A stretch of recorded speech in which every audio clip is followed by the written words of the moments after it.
And tonight, all this growth we're seeing in and around Nashville could lead to redistricting, some important changes like who represents you in the Metro Council or the school board. And that means essentially a new person getting to know your community, maybe voting for the things you want them to, such as the kind of buildings being built, whether there are sidewalks, bikeways, or access to transit in your neighborhood. News 4's Cameron Taylor is live here in the studio tonight to explain why it is so important for all of us to pay attention to how this goes down.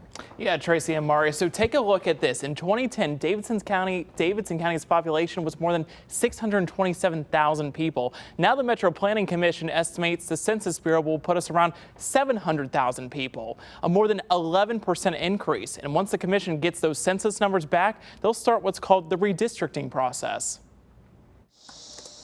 Nearly 3 decades ago, Therese Gooch moved to Antioch. At that time, my parents were still alive, and they used to come and visit from Florida, and they used to call this the country.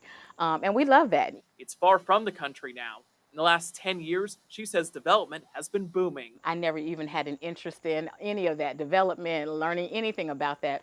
But it became necessary because you get all of these zoning notices or rezoning notices and all these changes and sales, and you see a lot of housing go up. The Metro Planning Commission says the county is seeing growth in all 35 council districts, but the areas around downtown and the southeast are experiencing the most. You really start to see kind of that urban growth show up. So it's both kind of in the urban core and then in the edge of the city. Greg CLAXTON is with the Metro Planning Commission. They're responsible for redistricting.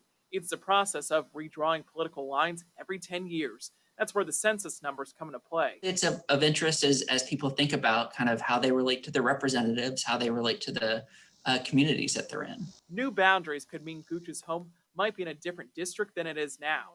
If that does happen, who represents her on the school board and in Metro Council could change too. The person that represents us now probably are pretty used to us and some of our concerns in the area, and then to have to get to know someone completely new, potentially, give them an idea of what we're challenged with, it kind of seems like we'll be kind of set back a bit more. Among several factors, the commission has to make sure each district has around the same number of people living there. Gooch says she wants to be involved in the process. So I definitely want to be a part of that change and continue to support, again, the quality of living that I think everybody wants. Now the process will take place over the next few months. The Planning Commission will make a recommendation to Metro Council about the new boundary lines later this year. And if you want to get involved and learn more, we have some resources on the News 4 app. Cameron Taylor, News 4 Nashville.